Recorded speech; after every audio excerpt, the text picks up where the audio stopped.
যেই ঘরে কোরআনের তেলাওয়াত হয় সেই সব ঘর থেকে ওসমান হাদিরা জন্ম নেয়। পৃথিবীর সমস্ত বিশ্ববিদ্যালয়ের শিক্ষা তাকে আল্লাহর কোরআনের নূর থেকে বঞ্চিত করতে পারে না। সব শিক্ষা গ্রহণ করার পর আবার তার হৃদয় থেকে আল্লাহর কোরআনের নূর উচ্ছ্বরিত হয়।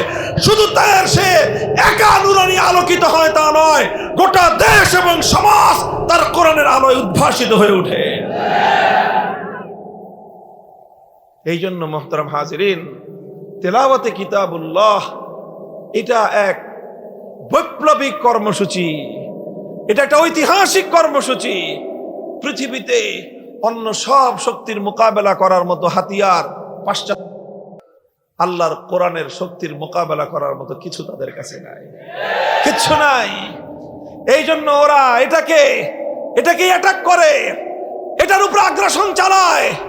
এই অস্ত্র যেন মুসলমান হাতে তুলে নিতে না পারে, মুসলমানের পক্ষে যেন আল্লাহর কোরআনের এই শক্তি যেন পুঞ্জীভূত না হয়, এটাই তাদের ষড়যন্ত্রের মূল জায়গা।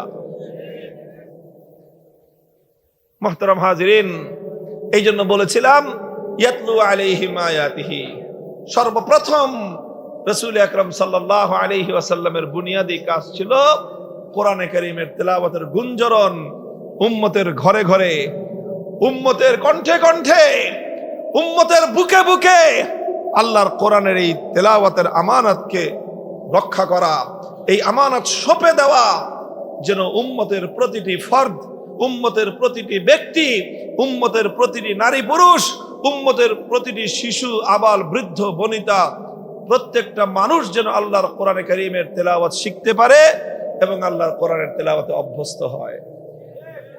বলেন, আজ মুসলমানরা সবচেয়ে বেশি যেই জিনিসটা থেকে বঞ্চিত হয়েছে, মুসলমানদের ঘরে রাত 12টা-1টা পর্যন্ত টিভি চলে, গান বাদ্য হয়, ধুমধারাক্কা সমস্ত বিনোদনের আয়োজন চলতে থাকে, নর্তকীরা নাচতে থাকে, টেলিভিশনের পর্দায় গায়িকাদের গান চলতে থাকে, আর মুসলমানদের ঘরগুলো, অনুষ্ঠানগুলো উম্মাতাল নাচ গানে উত্তাল হয়ে ওঠে।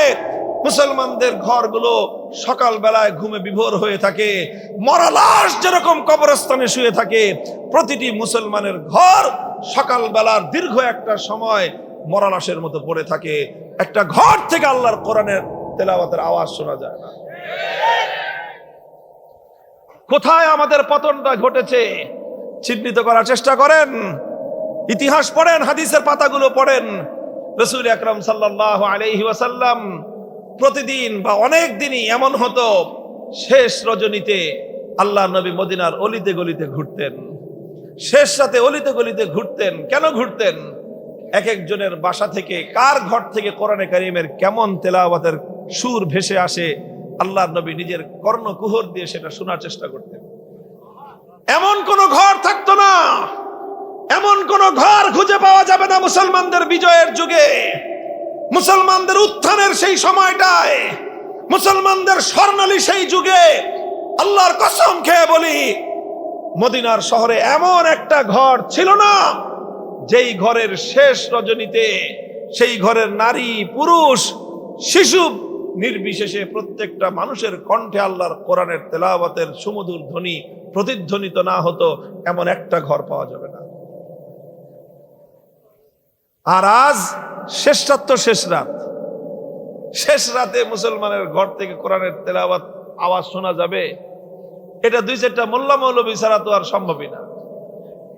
আর 2-4 জন যদি তবলিগ জামাতের সাথী, হক্কানি পীর সাহেবের মুরিদান, এই যদি 2-4 জন করে, আর গোটা সমাজ রাত 2টো পর্যন্ত প্রত্যেকটা ঘর থেকে আপনি নাচ গানের আওয়াজ পাবেন, ধুমধারাক্কা বাজনার ধ্বনি পাবেন, কিন্তু এমন ঘর খুব কম পাবেন যেই ঘর থেকে মিষ্টি মিহি সুরে কোরআনের তেলাওয়াত ভেসে আসে। বলেন কথা ঠিক না বেঠিক? আপনারা শুরু করেন।